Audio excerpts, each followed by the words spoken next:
Saber Direito desta semana você vai aprender sobre direito tributário. O professor Alessandro Spielborgs traz as imunidades tributárias. Entenda a definição jurídica, os tipos de imunidades e conheça ainda os dispositivos legais na Constituição Federal.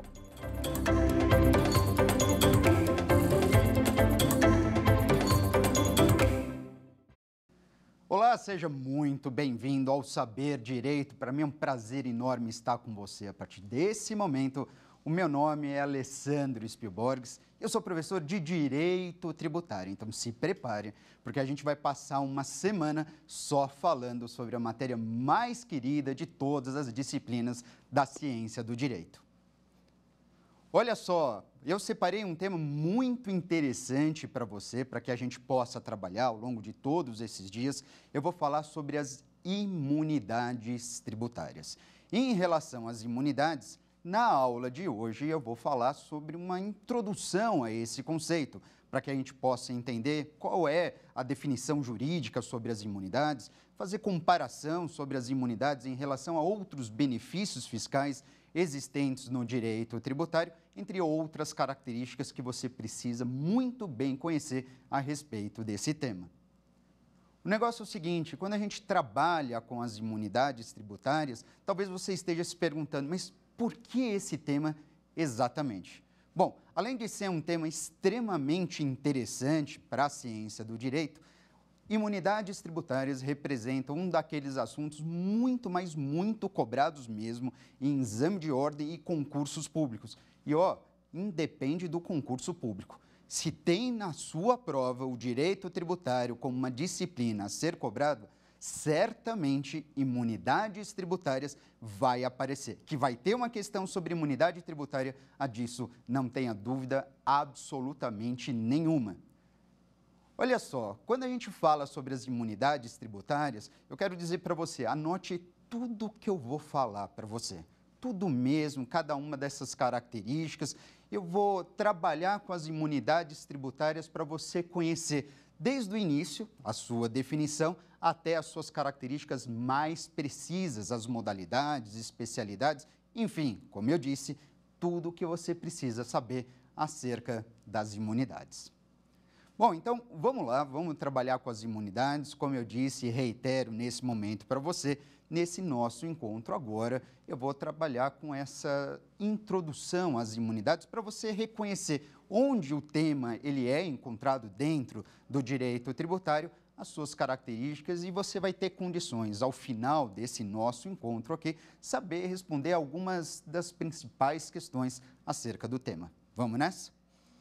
Bom, então, pense o seguinte, quando a gente trabalha com as imunidades tributárias, você tem que partir do texto da Constituição Federal.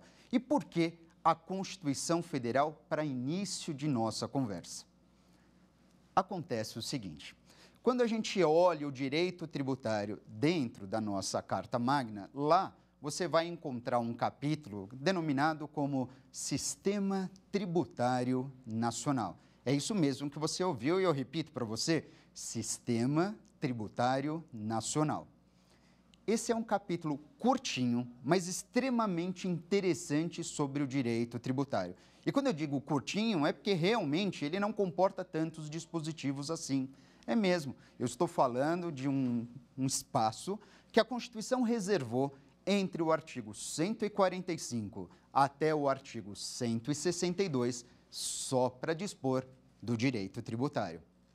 E aí você vai me perguntar, mas professor, o sistema tributário, ao longo desses dispositivos que você citou, o que é exatamente que a gente lá vai encontrar? E eu vou dizer isso para você. Então anota aí, de acordo com a Constituição Federal, conforme você vai abordando cada um desses dispositivos, você vai perceber que a Carta Magna ela fala sobre princípios gerais de direito tributário. Além desses princípios gerais, você vai encontrar informações sobre poder de tributar e ainda por cima a Constituição Federal se preocupa em discriminar os tributos de competência da União, de competência dos estados, do Distrito Federal e ainda dos municípios.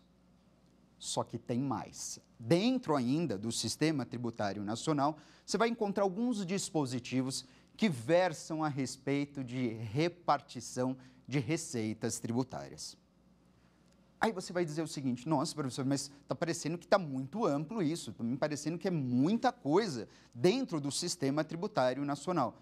Não, não é muita coisa. Do jeito que eu falei, é como se você estivesse lendo mesmo o texto da nossa Constituição Federal. E você deve lembrar que, ora, o legislador, ele não tinha por preocupação ser didático nesse sentido. Esse não era o seu viés. Então, vamos pensar de uma maneira diferente, onde eu vou repetir essas informações, só que de uma outra maneira. Uma outra forma que você vai ter muito mais facilidade de memorizar o que é que a Constituição Federal trabalha sobre o direito tributário. Vamos nessa? Pense o seguinte: olhando então o sistema tributário nacional, é possível dividir a nossa matéria em 4 grandes temas. Acompanha comigo? Como eu disse, 4 temas. O primeiro tema é o chamado poder de tributar. Primeiro grande tema. Além do poder de tributar, você vai encontrar dispositivos que versam sobre princípios, sobre imunidades e também aqueles que dispõem sobre repartição das receitas tributárias. Então, pensa aqui comigo, 4 temas. O poder de tributar, onde cumpre a Constituição Federal distribuir feixes de competência para cada um dos entes federados. A gente tem ainda alguns dispositivos que a gente diz que são aqueles que se preocupam em limitar o poder de tributar. Esses dispositivos que limitam o poder de tributar acabam demonstrando para a gente 2 modalidades, que são os princípios e as imunidades. Portanto, as regras limitadoras ao poder de tributar, que eu havia há pouco comentado contigo, no final das contas, elas se apresentam através de princípios e de imunidades. Só que, além disso, nós temos, como eu disse, lá finalizando o sistema tributário nacional, e para ser mais exato, do artigo 157 até o artigo 162, as regras sobre repartição das receitas tributárias, que são regras que você deve estar se perguntando, mas elas trabalham com o que exatamente? O que isso significa? Regras sobre repartição de receitas tributárias. Essas últimas regras, elas, a rigor, de uma forma bastante resumida, elas acabam mostrando para a gente qual é a porcentagem do produto da arrecadação dos impostos que é repartida entre cada qual dos entes federados. Então, vamos lá. Olha o que você viu até esse momento. Eu trabalhei, ainda que de uma forma introdutória, para que você possa localizar o nosso tema de hoje dentro do Sistema Tributário Nacional. Qual que é o nosso tema de hoje mesmo? Imunidades. E onde elas se encontram efetivamente? Quando a gente pensa em imunidades, lembre que as imunidades são regras limitadoras ao poder de tributar. Então, a Constituição Federal, quando trabalha com direito tributário, primeiro ela fala de poder de tributar, depois ela fala sobre limitações ao poder de tributar, que por sua vez se subdividem entre princípios e imunidades, e as regras sobre repartição de receitas, que eu já comentei. Perceba você, então, que as imunidades tributárias, o nosso tema, que a gente vai trabalhar ao longo de toda a semana, elas estão ali lado a lado com os princípios. E aí, muito provavelmente, você já deve estar se perguntando, mas professor, mas como é que eu vou fazer para distinguir, por exemplo, os princípios das imunidades? Se os dois você disse que são regras limitadoras ao poder de tributar. Ora, se você fez essa pergunta, eu vou dizer para você, é uma pergunta excelente. É a primeira pergunta que eu queria exatamente escutar de você e você acaba de fazer. Como é que eu faço para distinguir os princípios das imunidades que estão ali reunidos ao longo, especialmente, dos artigos 150, 151 e 152? Vamos fazer isso? Você acompanha comigo? Como é que a gente faz para separar princípios de imunidades? Afinal de contas, esses dois assuntos, esses dois institutos, eu diria, são institutos diversos. Princípios você não pode confundir com as imunidades tributárias, correto? Você falou, bom, mas espera aí. Apesar disso, apesar de serem institutos diversos, eu posso dizer para você que tanto os princípios como as imunidades, eles têm pontos semelhantes. Sim, ainda que sejam institutos diferentes. Professor, para aí. Como assim? Afinal de contas, princípio e imunidade é a mesma coisa ou não é a mesma coisa? São diferentes ou não são diferentes? Vamos lá, vamos entender. Eu quero deixar bem claro para você que quando você trabalha com princípios e imunidades, é importante verificar quais são os pontos nos quais eles coincidem e quais são os pontos nos quais eles se diferenciam. Vamos nessa? Acompanha comigo, eu vou revelar, mas só porque é para você. É o seguinte, vamos começar dizendo que princípios e imunidades, eles têm pontos em comum. Eles são semelhantes, mas são semelhantes quanto a quê exatamente? Princípios e imunidades são semelhantes quanto à sua classificação. Ora, mas espera aí, são semelhantes quanto à classificação? Por quê? Bom, mas isso você já sabe. Eles são semelhantes quanto à classificação, afinal de contas, tanto os princípios como as imunidades revelam verdadeiras regras limitadoras ao poder de tributar. Lembra que eu havia comentado com você que tem uma parte do Sistema Tributário Nacional, e aí eu reitero os dispositivos, no 150, no 151 e no artigo 152, que se preocupa apenas em mostrar para a gente quais são essas limitações ao poder de tributar? Pois é, ao longo desses dispositivos, você vai encontrar, eu diria, os mais tradicionais princípios e as mais tradicionais imunidades. É por isso mesmo que eu digo que, em comum, princípios e imunidades têm a mesma classificação. Os dois limitam o poder de tributar. Perfeito? Agora, a gente tem que saber mais. A gente tem que saber, acima de tudo, onde eles se diferenciam. Como é que eu faço para distinguir um princípio de uma imunidade? Vamos para cima? Olha só, então eu digo o seguinte. Para você separar um princípio de uma imunidade, você deve perguntar, então, aqui como que eles funcionam. Como assim? Ora, eu disse que eles são semelhantes quanto à sua classificação. Porém, eles são diferentes em relação ao seu funcionamento. Como assim? O negócio é o seguinte. Veja, você concorda comigo que tanto os princípios como as imunidades limitam o poder de tributar. Entretanto, cada qual deles vai limitar o poder de tributar da sua maneira, de um jeitinho diferente. Os dois, repito para você, limitam o poder de tributar. Mas os princípios têm um jeito de limitar o poder de tributar e as imunidades têm outro jeito de limitar o poder de tributar. Por isso que eu digo e reafirmo, princípios e imunidades são diferentes quanto ao seu funcionamento. E muito provavelmente agora você deve estar se perguntando, mas espera aí, então como é que eles funcionam? O que é que eu preciso enxergar para distinguir um de outro? Vem comigo? É o seguinte, bom, quando a gente fala em princípios, saiba que princípios você tem vários discriminados na Constituição. Sem querer exaurir esses princípios, alguns daqueles que acabam se destacando são princípios como o da legalidade, princípio da anterioridade, princípio da vedação ao confisco, enfim, entre outros.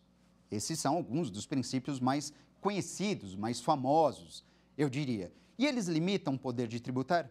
Limitam. Sabe por quê? Porque os princípios, eles servem para orientar a cobrança tributária. Os princípios têm por objetivo nortear a cobrança tributária.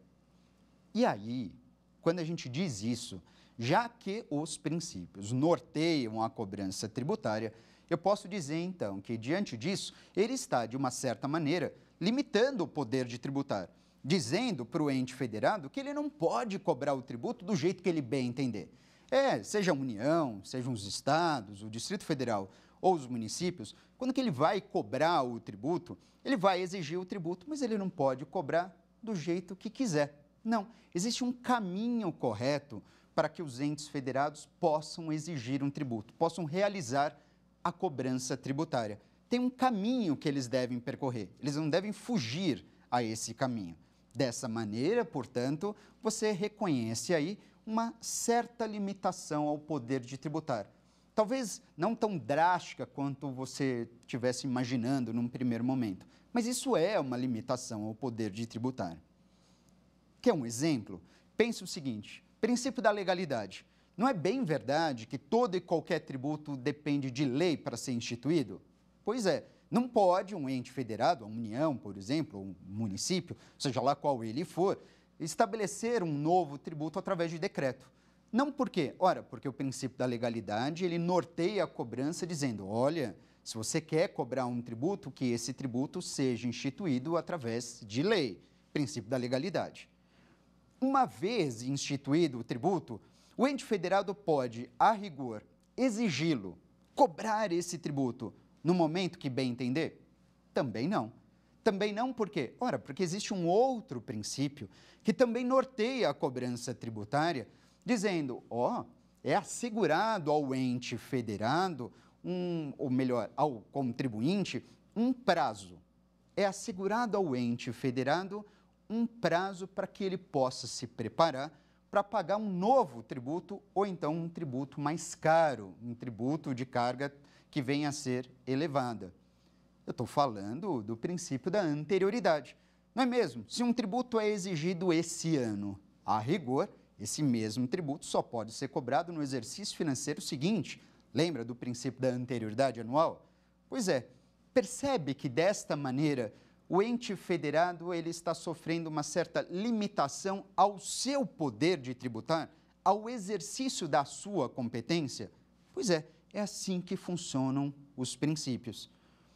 E um outro exemplo, para fechar, para você ver como realmente é o comportamento dos princípios dentro do sistema tributário nacional, quando o ente federado instituiu o tributo através de lei.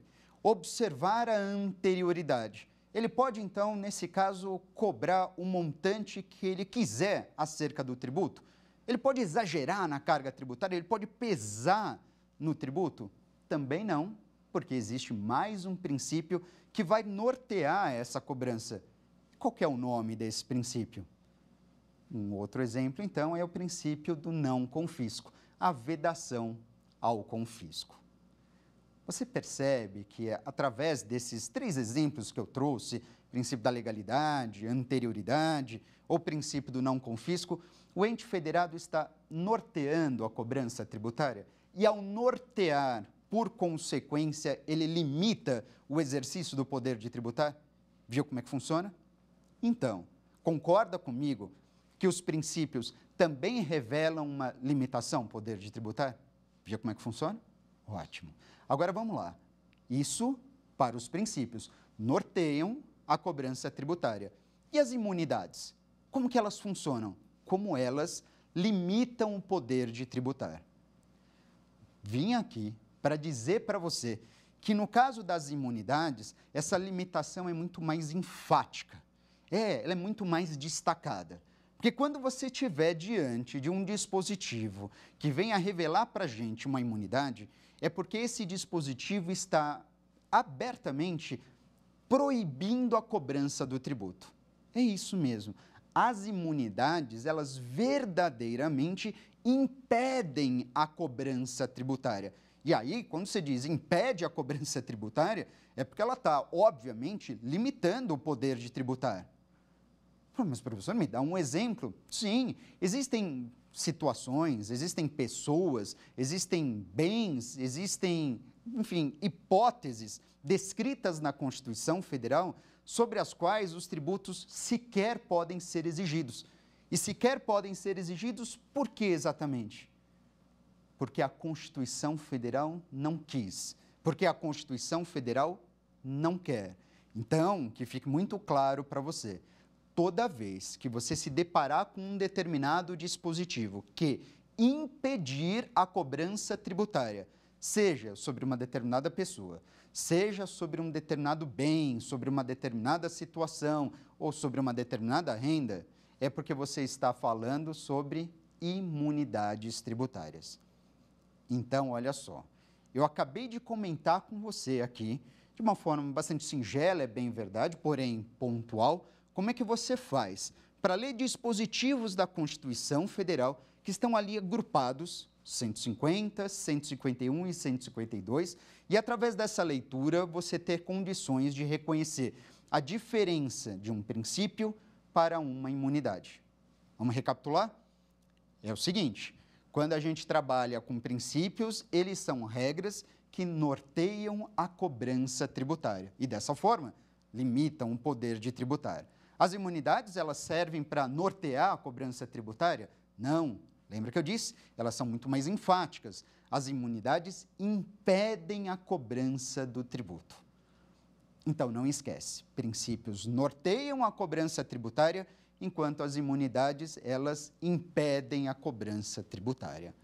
Assim, de uma maneira ou de outra, eles estão limitando o poder de tributar, cumprindo, portanto, com o papel estabelecido pelo texto da Constituição Federal. Ótimo! A partir de agora, você já tem condições, então, de se localizar dentro do sistema tributário nacional para reconhecer aqueles dispositivos, que são bastante variados, entre princípios e imunidades. Acima de tudo, as imunidades, que é o tema destacado para toda essa semana, acima de tudo no dia de hoje, onde a gente precisa reconhecer a qualidade de uma imunidade. Vamos avançar, então. Bom, sabendo disso, eu posso trabalhar um pouquinho mais adiante. Vamos pensar nas imunidades. Vamos deixar os princípios de lado, por hora, naturalmente, e vamos pensar nas imunidades. Se você me perguntasse assim, mas afinal de contas, professor, resume aqui para mim, o que vem a ser uma imunidade? Qual é o conceito de uma imunidade? Como é que eu posso definir as imunidades? Eu posso chamar ela de uma regra limitadora ao poder de tributar? Pode, naturalmente, mas a gente precisa de algo mais específico, mais apropriado a ela. Quando você pensar em imunidade, então o primeiro ponto eu sei que você já conhece. Imunidade, todas as imunidades, qualquer imunidade estará estabelecida onde? No texto da Constituição Federal. Sempre na Constituição Federal. Mas sempre mesmo ou será que tem alguma exceção? Sempre mesmo. Imunidade está lá na Constituição Federal. Agora, não basta que esteja lá na Constituição Federal. As imunidades são aquelas regras previstas na Constituição Federal, lembra que eu disse? Que impedem a cobrança de tributos. Para a gente ser mais específico neste caso, para que a gente possa trabalhar de uma maneira mais técnica, e aí, lembrando o conceito que é utilizado tanto pela doutrina como basicamente também pela nossa jurisprudência, podemos afirmar que uma imunidade nada mais revela do que uma regra de não incidência constitucionalmente qualificada. Bonito isso, hein? Ficou bom? Então, imunidade, repete aqui comigo, imunidade nada mais é do que uma regra de não incidência constitucionalmente qualificada. Assim, seja lá qual for a imunidade diante da qual você estiver diante, ela sempre estará estabelecida na Constituição Federal. Sempre. Perfeito? Todas as imunidades estão na Constituição e elas têm por objetivo impedir a cobrança tributária, revelando uma verdadeira regra de não incidência. Dessa forma, então, a gente pode avançar um pouquinho mais e lembrar do seguinte. Bom, então, sempre a Constituição Federal revelará imunidades? Sempre. Mas a gente tem que tomar alguns cuidados. Cuidados com os quais a própria Constituição Federal deu uma derrapada. Nesse caso, eu quero destacar, por exemplo, 2 dispositivos para você. Um dispositivo é o artigo 184, no seu parágrafo 5º. O outro, o artigo 195, no seu parágrafo 7º. Sabe por quê? Ocorre que esses 2 dispositivos, se você fizer a leitura deles, aí nesse momento mesmo, ou num segundo momento você for lá e buscá-los para reconhecer o que está lá descrito, você vai descobrir que nos 2, a Constituição Federal versa sobre isenções. É isso mesmo, sobre isenção. A A Constituição Federal falando de isenção? Tanto no artigo 184, parágrafo 5º, como no artigo 195, parágrafo 7º, a Constituição está falando de isenção. Lá no 184, ela fala de isenção a impostos. No artigo 195, ela fala sobre isenção acerca de contribuições sociais. Mas, professor, a isenção não se confunde com imunidade, não é verdade? Não, não se confunde, de jeito nenhum. Qual seria a diferença básica entre uma imunidade e uma isenção? Bom, a imunidade, você já sabe, está inserida no texto da Constituição Federal. Isenção, ainda que revele também o não pagamento do tributo, a isenção é algo previsto em lei. Essa é a diferença básica entre uma imunidade e uma isenção. A imunidade, texto constitucional. A isenção, texto legal. Mas, professor, você ainda não me respondeu. Como é que eu faço, então, para reconhecer o que está estabelecido nesses dois dispositivos que você citou? Porque em ambos, a Constituição fala de isenções. Só que as isenções representam institutos previstos em lei. Seriam esses casos duas isenções excepcionais? Não.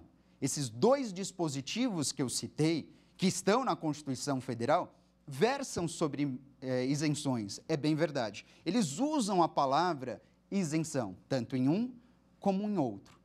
Entretanto, os dois institutos não revelam isenções.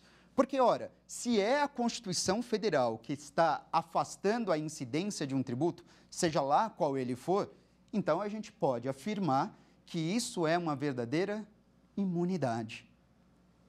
É isso mesmo. O artigo 184, parágrafo 5º, e o artigo 195, parágrafo 7º, eles usam as expressões, as palavras isenções, mas eles revelam verdadeiras imunidades. Na jurisprudência, você costuma observar a utilização de uma expressão pseudo-isenções. Sim, são falsas isenções. E por que eu tenho certeza absoluta que são falsas isenções? Porque é a Constituição Federal que está afastando um tributo neste caso. E se é a Constituição Federal que faz esse tipo de impedimento, isso é uma isenção ou isso é uma imunidade? Você já sabe, isso é uma imunidade tributária. Afinal de contas, sempre que você estiver diante de um impedimento à cobrança de um tributo e esse impedimento for trabalhado pelo texto da Constituição Federal, você está falando em uma imunidade tributária. Está bem claro isso para você? De verdade? Não confunda, então, imunidade com isenção em hipótese nenhuma, sendo certo que mesmo nesses dois dispositivos que eu citei, caso você seja questionado numa prova, seja na faculdade, seja no exame de ordem, seja em concurso público, você pode dizer que nesses dois casos você está diante de autênticas imunidades. Foi uma falha do texto da Constituição Federal, um erro ali técnico utilizado. O legislador, ele quis dizer imunidade, embora esteja descrito isenção. Perfeito? Ótimo, então. Diante disso, é muito importante que você não se confunda com esses dois institutos, que, apesar de serem muito próximos, imunidade ou isenção, são tecnicamente diferentes. Eu diria o seguinte, então, que enquanto você diz que a imunidade é uma regra de não incidência constitucionalmente qualificada, a isenção é uma regra de não incidência legalmente qualificada. Fica claro para você porque esses dois dispositivos do texto da Constituição Federal acabaram sendo reconhecidos tanto pela doutrina como também pela jurisprudência como falsas isenções ou como pseudo-isenções? Ficou bem claro para você? Mesmo? Agora vamos lá, porque não é só isso. A gente tem mais para trabalhar acerca das imunidades. E vamos nos concentrar no Instituto da Imunidade. Quando você trabalha com imunidade propriamente dita, eu disse que ela revela, então, uma regra de não incidência constitucional, que impede a cobrança de tributo. Mas aí é que está. Impede a cobrança de tributo, impede a cobrança de qualquer tributo, porque quando você pensa em tributo, você deve lembrar que essa expressão ela é um gênero. Dentro do direito tributário, tributo que seja é uma prestação pecuniária, compulsória, instituída em lei e cobrada mediante atividade administrativa plenamente vinculada. Isso é tributo. Esse é o conceito de tributo.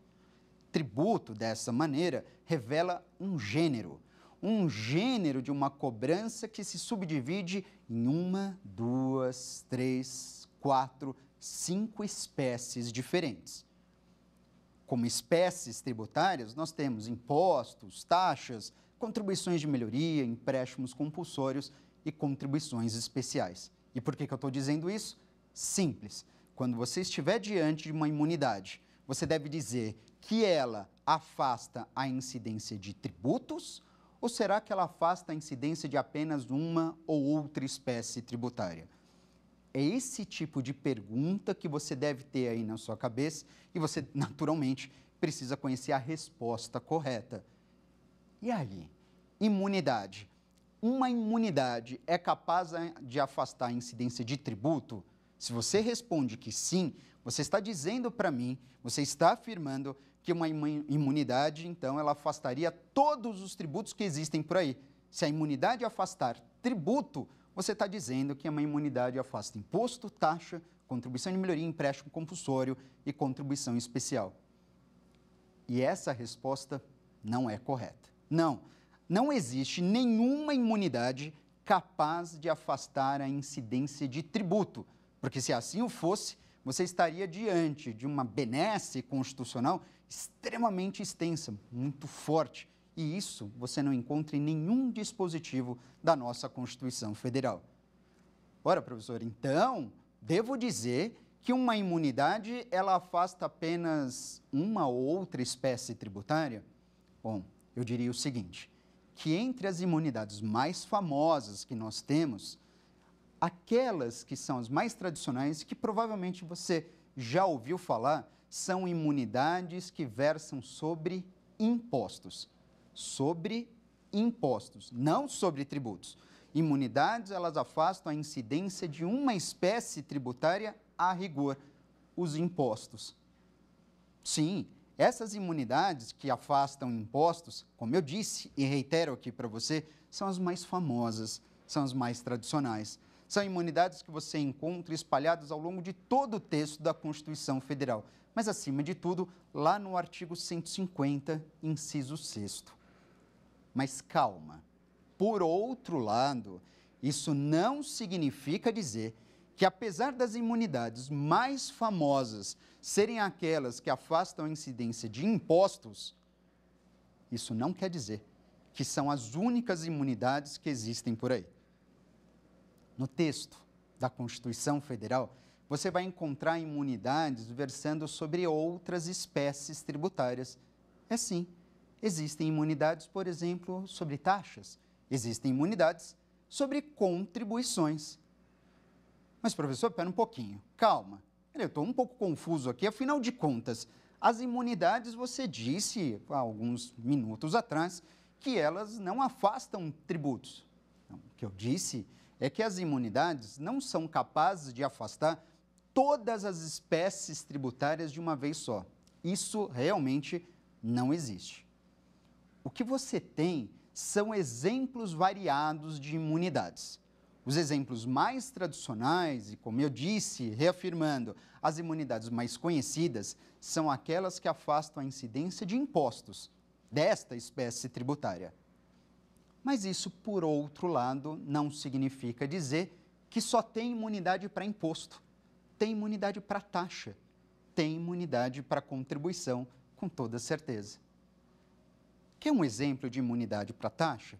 Vamos imaginar que o texto da Constituição Federal, ele afaste, por exemplo, a incidência de taxa quando eu vou precisar de uma certidão de nascimento ou uma certidão de óbito. Você tem esse dispositivo no texto da Carta Magna. É lá no artigo 5º. É assegurado a todos, independentemente do pagamento de taxas, a certidão de nascimento ou a certidão de óbito. Quando a Constituição ela afasta a incidência de um tributo como esse, nesse caso, de uma taxa, ela não está revelando uma imunidade? Tá, por quê? Simplesmente porque está inserido no texto da Constituição. Agora, tem imunidade sobre contribuição também. O dispositivo que há pouco também eu comentei, o artigo 195, parágrafo 7º, é uma imunidade. Eu tinha o chamado, primeiramente, de pseudo-isenção. Sim, falsa isenção. Mas isso não é um instituto. Falsa isenção porque nele está escrito isenção, mas que no fundo revela uma imunidade. Nesse artigo 195, você vai descobrir que as entidades beneficentes de assistência social, as entidades filantrópicas, não é? Elas não precisam pagar contribuições sociais. Ora, se a Constituição Federal afasta a incidência de um tributo, e neste caso de uma contribuição, você está diante do quê? De uma isenção ou de uma imunidade? Mais uma vez, de uma imunidade.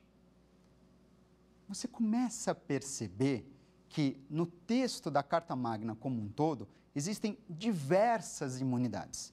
E quando a Constituição trabalha com uma imunidade, você não vai encontrar a palavrinha imunidade, por incrível que pareça. Você sabe que é uma imunidade porque a Constituição, de uma maneira ou de outra, está afastando a incidência de algum tributo. Por vezes, a Constituição usa a expressão não incidência. A Constituição diz assim, então, não incide determinado tributo. É uma imunidade. Mas é uma imunidade também quando o texto da Constituição diz que não é possível cobrar, é vedado a exigência. Veja, a Constituição, e isso eu queria revelar para você, ela não se vale da palavra imunidade tributária. Você precisa reconhecer isso ao longo do texto da Carta Magna. Toda vez que um tributo deixa de ser cobrado por um impedimento pela Constituição Federal, então, certamente, uma imunidade estará à sua frente. Resumindo o que eu apontei, as imunidades, então, nós temos como principais aquelas que afastam a incidência de impostos. E temos de impostos federais, nós temos de impostos estaduais, ou mesmo de impostos municipais. Por outro lado, isso não significa dizer que as únicas imunidades que existem atingem apenas impostos. Você toma muito cuidado quando isso lhe for questionado, porque sim, existem imunidades sobre outras espécies tributárias.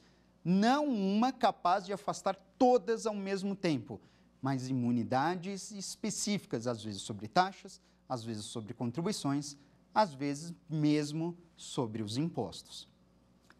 E isso é muito interessante a gente saber. Sabe por quê? Porque a partir desse momento, você passa a perceber que é possível a gente realizar classificações sobre as imunidades.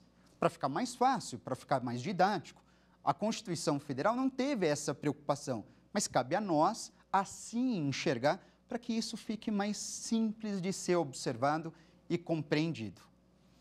Uma classificação muito interessante é aquela que divide as imunidades entre imunidades genéricas e imunidades específicas.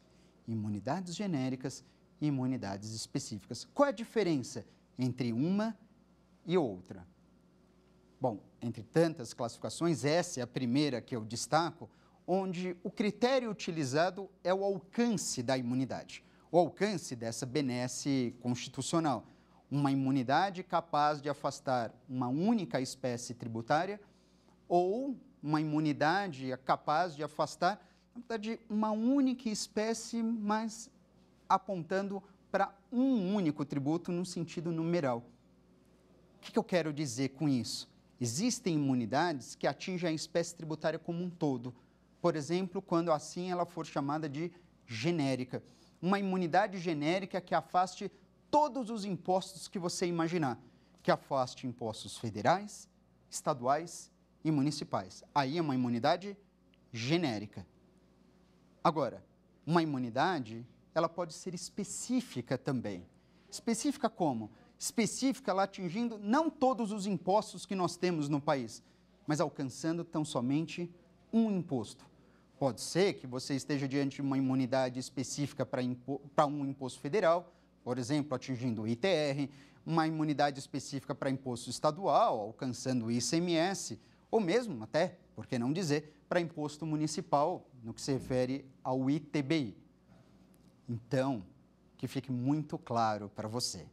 Uma classificação que você deve ter logo de início, aí bem gravada na sua mente, é aquela que divide as imunidades de acordo com o seu alcance.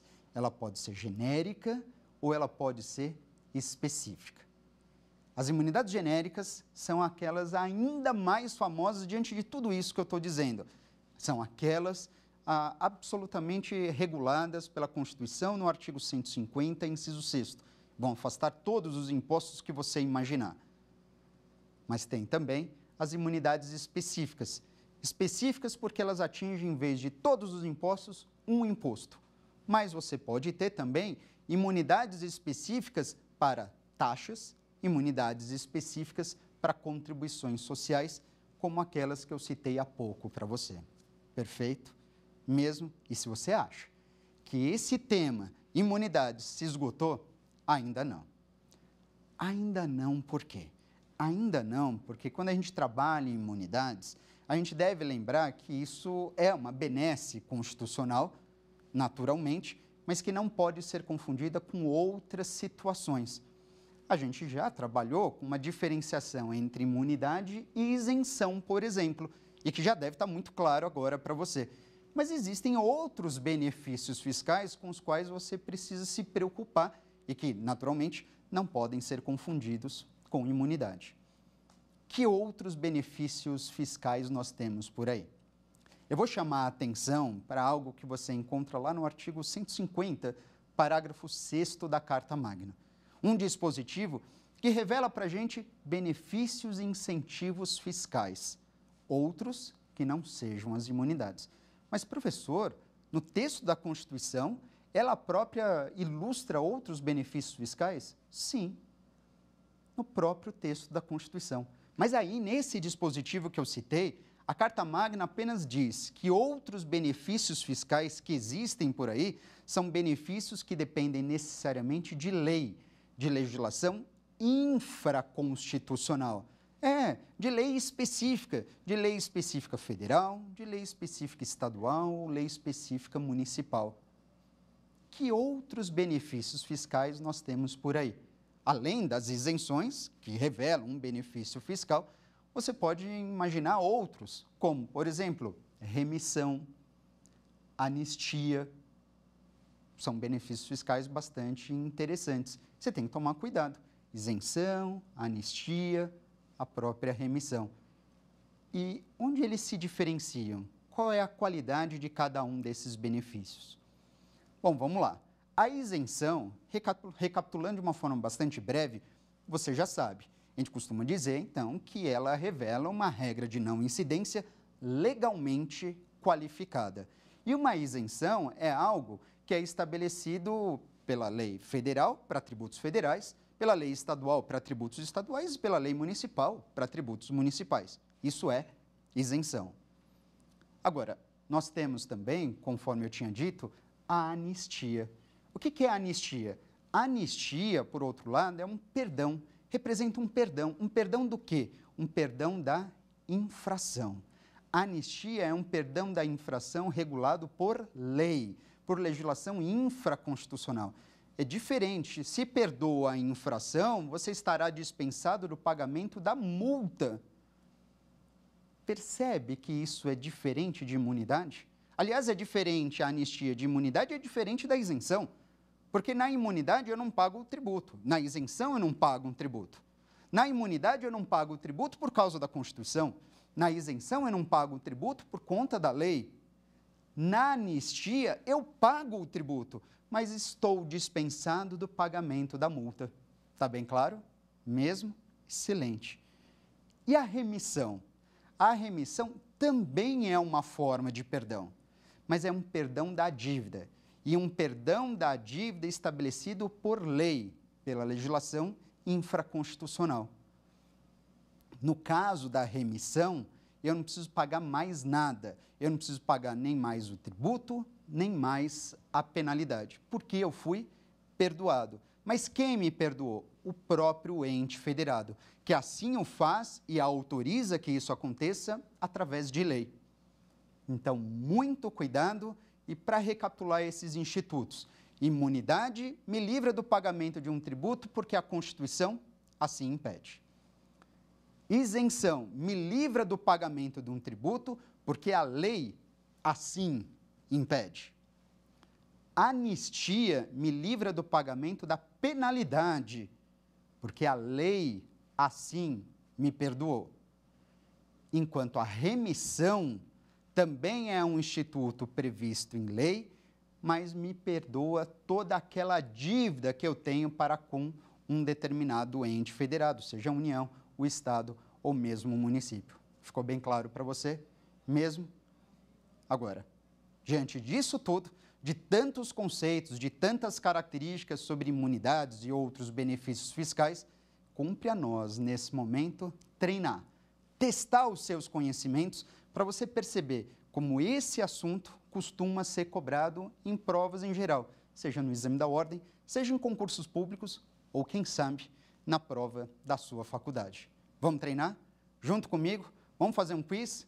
Eu selecionei aqui algumas questões e eu quero que você me acompanhe a partir desse momento para ver como esse assunto costuma ser exigido. Vamos nessa? Comigo aqui na tela. Olha só essa primeira questão dizendo a respeito de imunidade tributária e isenção, é correto afirmar que, vamos ler rapidamente as alternativas, a isenção está no campo infraconstitucional, assemelhando-se à imunidade por se tratar de uma hipótese de não incidência da norma tributária. Letra B, a imunidade está no plano constitucional e proíbe a própria instituição do tributo, ainda que esta aconteça por meio de lei. Letra C, a isenção é criada diretamente pela Constituição Federal de 88, a qual outorga seu exercício aos entes federados. E letra D, a imunidade pressupõe a incidência de norma tributária, sendo o crédito tributário excluído pelo legislador. Então, eu pergunto para você, o que você acha disso? Já sabe qual que é a resposta? Vamos conferir? Olha aqui na tela comigo. Olha só, então, a alternativa correta é letra B, perfeito. Quando temos a pergunta a respeito de imunidade tributária e isenção, é correto afirmar que a imunidade está no plano constitucional, sim, é uma regra de não incidência, e proíbe a própria instituição do tributo, ainda que esta aconteça por meio de lei. É bem verdade que isso acontece. Sabe por quê? Porque quando você tem a Constituição impedindo a cobrança de um determinado tributo, nem mesmo o ente federado, nem que ele queira, nem que ele assim deseje, ele pode instituir esse tributo através de lei. Qualquer lei que tente cobrar um tributo sobre uma pessoa, sobre um bem ou sobre uma situação imune, essa lei será considerada inconstitucional por afronta, naturalmente, a um comando da nossa Carta Magna. Vamos para uma próxima questão? Vem comigo aqui na tela. Olha só a segunda questão aqui para você. Em relação à caracterização da imunidade, é possível afirmar que, letra A, sua existência protegerá o patrimônio, as rendas e as atividades desenvolvidas da cobrança de quaisquer tributos. Letra B, em algumas situações, o Instituto se assemelhará ao da isenção, uma vez que o resultado da benesse é o mesmo. Letra C, no texto constitucional, há imunidades genéricas e específicas, algumas alcançando impostos, outras taxas e até contribuições. E letra D, inexiste imunidade capaz de proibir a cobrança de contribuições sociais. Questão bem interessante, pensando naquilo que a gente trabalhou na aula de hoje, qual que é a sua resposta? Vamos conferir na tela mais uma vez. Tá aqui, perfeito, é isso mesmo, letra C. Em relação à caracterização da imunidade, lembra que eu comentei? No texto da Constituição, há imunidades genéricas e específicas. Quando temos as específicas, algumas alcançam impostos, mas existe, de fato, imunidades quanto a taxas e até mesmo versando sobre contribuições. não esquece disso, tá? As imunidades mais famosas são aquelas que versam sobre impostos, não há dúvida nenhuma. Mas a gente não pode deixar de lado aquelas imunidades menos conhecidas, mas que estão lá na Constituição, versando sobre taxas ou até mesmo sobre contribuições. Se tem mais uma questão para você? Claro que tem, se prepare. Terceira questão para você aqui na tela. Vem comigo. Olha só, uma terceira questão aqui à sua disposição. Ela diz o seguinte: uma vez conferida uma imunidade, a pessoa contemplada permanecerá sujeita à observância de obrigações acessórias. Letra B. Tem assegurado uma benesse que o ente federado não pode revogar. Letra C. Estará igualmente imune à responsabilização tributária. Ou letra D. Poderá optar quais tributos não deseja pagar. Uma questão já que exige um pouco mais do nosso conhecimento, um raciocínio jurídico que você precisa desenvolver sem sombra de dúvida. Eu não falei isso diretamente, mas muito provavelmente você já deve imaginar. Apesar da questão ser muito direta, é uma questão que exige mais da gente, de grau um pouco mais elevado, portanto. Já imaginou qual que é a resposta? Vamos conferir e eu já vou comentar em cima. Vem comigo. Olha só, então, a resposta correta nessa questão, letra A. Uma vez conferida a imunidade, a pessoa contemplada permanecerá sujeita à observância de obrigações acessórias. É isso mesmo. Uma imunidade, ela tem por objetivo afastar a incidência de um determinado tributo, mas em nenhum momento o texto da Constituição dispensará esse beneficiado do cumprimento de obrigações acessórias, que são outras prestações de fazer ou não fazer que continuam ali estabelecidas. Pense o seguinte, imagine uma pessoa imune. Vamos imaginar uma entidade de assistência social, sem fins lucrativos. Uma entidade como essa, ela naturalmente estará dispensada do pagamento de impostos, está lá fixado pelo texto da Constituição. Entretanto, uma pessoa como essa continua sujeita ao cumprimento de obrigações acessórias, com toda certeza. Isso por quê? Isso porque, inclusive, é condição para que ela possa se valer dessa imunidade, manter livros contábeis regulares, devidamente preenchidos, por exemplo. Uma outra situação que eu quero comentar aqui, que eu não quero que você se confunda de jeito nenhum, é que quando você trata de imunidade ou de uma pessoa imune, lembre-se que esse instituto da imunidade, essa proteção, não pode servir de justificativa para que ela afaste a responsabilização que sobre ela eventualmente pode recair. Como assim? Vou te dar um exemplo bem interessante. Avançando um pouquinho aqui no cenário. Imagine uma igreja que precisa fazer uma ampla reforma. Uma igreja que contrate vários profissionais, pedreiro, eletricista, um pintor. Pois é, nós temos 3 prestadores de serviço. Todos os 3 são contratados pelo mesmo templo religioso para a realização desse tipo de serviço. Veja só, nós temos 3 contribuintes, 3 prestadores de serviço, 3 contribuintes do ISS. De acordo com as regras que existem na nossa legislação tributária, eles deveriam pagar esse imposto municipal. Mas para o fisco municipal é muito mais difícil para ele exigir um imposto de cada um desses prestadores, cabendo ao ente federado outorgar ao contratante a retenção desse imposto. Ocorre que quem contratou esses prestadores de serviço é uma igreja. A igreja não tem imunidade? Sim, a igreja ela possui imunidade, mas imunidade quanto aos fatos geradores por ela praticados. Aqui ela não praticou nenhum fato gerador.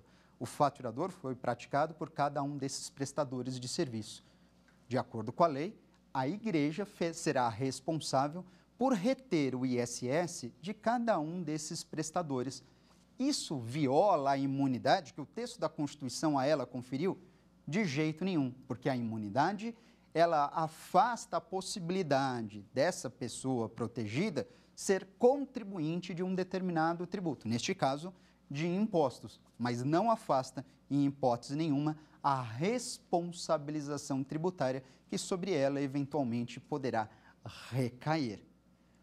Dessa maneira, portanto, fechamos esse nosso primeiro encontro aqui dessa semana, cheia e repleta de imunidades tributárias. Será um prazer te encontrar nos próximos programas. A gente se vê. Até lá.